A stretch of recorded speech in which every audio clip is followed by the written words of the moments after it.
এই আমদানি নির্ভরতা কমাতে গেলে, আমাদের ফরেন কারেন্সি বাঁচাতে গেলে, আমাদের কৃষিতে স্বয়ংসম্পূর্ণ হতে গেলে নতুন সরকারনা করার কোনো বিকল্প নাই। যেহেতু গ্যাস আমাদের অতি নিকটে, গ্যাস কাছে আমরা পাইতে সুবিধা হবে। আর সুবিধা অসুবিধাটা ইতিমধ্যেই ব্যাখ্যা করেছেন, আমি ওদিকে গেলাম না। আমি অনুরোধ করবো আশুগঞ্জবাসীর পক্ষ থেকে, সবাই আশুগঞ্জের পক্ষ থেকে আপনি এই ব্যাপারে জোরালো ভূমিকা রেখে আগামী দিনে আমাদের এই ফ্যাক্টরিটা, নতুন ফ্যাক্টরি তৈরি, এবং এই ফ্যাক্টরিটা তৈরি না হওয়া পর্যন্ত পুরান ফ্যাক্টরির গ্যাস সংযোজন দেওয়ার ব্যবস্থা করবেন।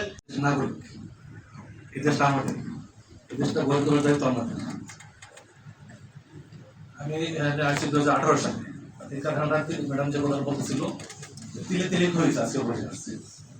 আমরা যদি সরকার ক্ষমতায় এখন যদি এটা গ্রহণ না করা হয়, ওদের ভবিষ্যতে এটা বাতিল হয়ে যাবে, চালাইতে পারবো না।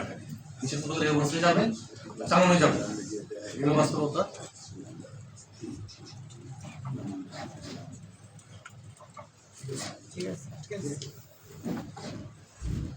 ম্যাডাম আমাদের মধ্যে আসছে, আমরা ম্যাডাম নেতা হিসাবে, নেত্রী হিসাবে যেভাবে বলি, ওনার নেতৃত্বে আমরা আছি। আমি এলাকার সন্তান, আমার বাড়ির বাড়িতে আমি চাই এই জায়গাটা ম্যাডামের নেতৃত্বে নতুনভাবে গড়ে উঠুক। এই ফার্টিলাইজারকে চালু করতে করার জন্য যা কিছু করা প্রয়োজন আমরা আশা করি মাননীয় সংসদ সদস্য সেটা গ্রহণ করবে। কারণ আমাদের আর সংসদে কথা বলার মতো কেউ নেই। আপনি আমাদের পক্ষে, আমরা এও দুর্ভাগা। আপনি যদি ব্রাহ্মণবাড়িয়া 2 এলাকাটাকে পুরো এলাকা মনে করেন, আমরা অত্যন্ত গর্ববোধ করব। কারণ আপনি যে এলাকার বাসিন্দা, এই এলাকাতেও একজন আরো 2 জন এমপি রয়েছে। আমি আপনার কাছে আশা করব এই ফার্টিলাইজারটা চালু করতে যা কিছু করা প্রয়োজন, সংসদে কথা বলা প্রয়োজন, আপনি সংসদে কথা বলবেন। শহীদ রাষ্ট্রপতি জিয়াউর রহমান এই ফ্যাক্টরি নিজ হাতে করেছেন। 1979 সালে এই ফ্যাক্টরির যাত্রা হয়েছে। উনি জীবদ্দশায় এই ফ্যাক্টরি চালু করতে পারেন নাই। এই ফ্যাক্টরি নিজ হাতে করার লক্ষ্যে উনি অগণিত বার আশুগঞ্জের মাটিতে এসেছেন।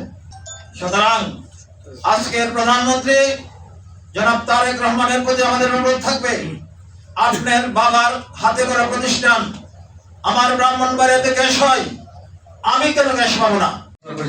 আশুগঞ্জ সরকার সম্পর্কে আমাদের একটা সম্পর্কে খুব একটা ভালো ধারণা ছিল। যখন পোস্টিং হয় ইলেকশনে, যখন আমার লটারির মাধ্যমে যখন আমি আশুগঞ্জ সন্দীপ থানা থেকে আমার যখন পোস্টিং এখানে হয়েছে, তখন আগে থেকেই তো আমি যেহেতু এখানে আশুগঞ্জ পরিচিত ছিল জিয়া সরকার হিসাবে, এসে প্রথমেই আমাকে ইয়ে লাগলো যে আমি আসলে যেটা পাঠ্যবইতে পড়েছি এটা সরজমিনে আমি দেখে আসি। এসে দেখলাম আসলে এটা কার্যক্রম বন্ধ। ওনারা বললো যে 3 মাস হয়তো এর আগে চলছে।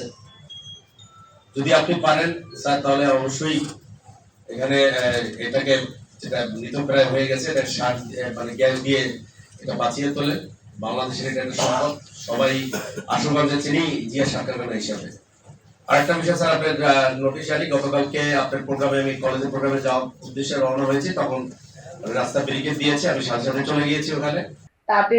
তাদেরকে আসলে আমি টার্গেট করে কথাটা বলছি। দেখেন, আমরা রাষ্ট্রের রক্ষক হয়ে ভক্ষক যেন না হই, এ কথাটা আমি এই জন্য বলছি। গতকাল এলাকাবাসী আপনার আন্দোলনে নেমেছেন, রাজপথ অবরোধ করেছেন। যৌক্তিক দাবি আমি 100% সমর্থন করি। ওনারা যেটা বুঝতে পারছেন, আপনারা কেন সেটা বুঝতে পারছেন না? ওনারা তো অনেকেই অশিক্ষিত, গ্রামের কৃষক শ্রেণীর মানুষজন এসেছে বেশি। ওনারা যা বোঝে তা কি আপনারা বোঝেন? আমাদের বিএনপি নেতাকর্মীদেরকেও বলবো, আপনারা কান পেতে শোনার চেষ্টা করেন, মানুষের ভাষা বোঝার চেষ্টা করেন, যেটা তারেক রহমান বোঝার চেষ্টা করছে।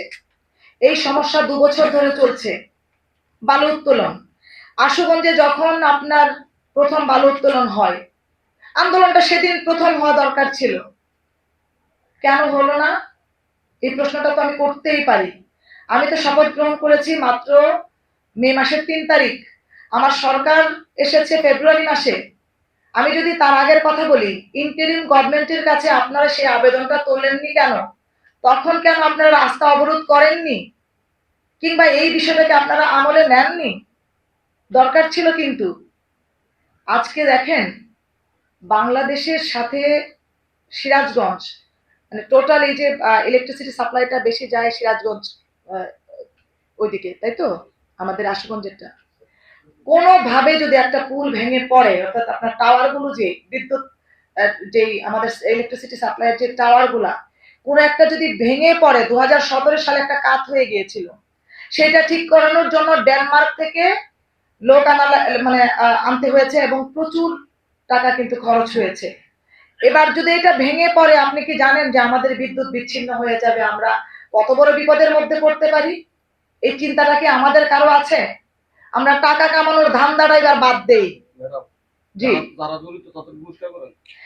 আপনারা আমাকে এই কথাটা বলেন, আপনাদের এইটা নিয়ে অনেক কথা বলছি, আপনারা আমাদেরকে বলেন যে হচ্ছে অমুক আছে তমুক আছে, ভাই আমরা আপনাদেরকে নিয়েও আমি প্রশ্নবিদ্ধ, আপনাদের চিন্তা চেতনা নিয়ে আমার প্রশ্ন আছে। আপনারা নাম বলতে ভয় পান কেন? আমি নাদিয়া পাঠাক পাপন চোর হলে আমার সামনে বলেন আপনি চোর, আমি মনে করবো আপনি আসলেই মানুষ। আপনি বলবেন এ আছে ও আছে সে আছে, কেন রে ভাই? আপনার দেশের সম্পদ বাঁচানোর জন্য আপনি আপনার ভয়েস রেজ করবেন, ইটস ইউর রাইট। আপনাকে কে আটকাবে? কয়জন কে আটকাবে? আপনারা এক হতে পারেন না। আপনাদেরকে বললে আপনারা বুঝে যান, মেনে যান। এত বড় আপনি দেখেন আশুগঞ্জকে ইনশাল্লাহ আমরা খুব শীঘ্রই পৌরসভা বানাবো, এটা প্রসিডিউর চলছে, আমি নিজে দেখা করে আসছি, কথা বলে আসছি, ইনশাল্লাহ এটা হবে। এখন ওই পৌরসভা দিয়ে আমি কি করব যে এটা মেঘনা নদীতে সবকিছু তলিয়ে যাবে? বলেন তো আমাকে।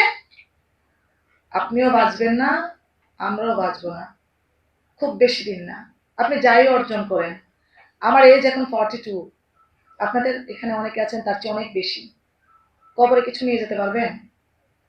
বেঁচে থাকার জন্য অর্থের প্রয়োজন আছে, কিন্তু নিজের ভিটে মাটি এই এই মেঘনা নদীতে তলিয়ে দেওয়ার মধ্যে কোনো অর্জন নাই।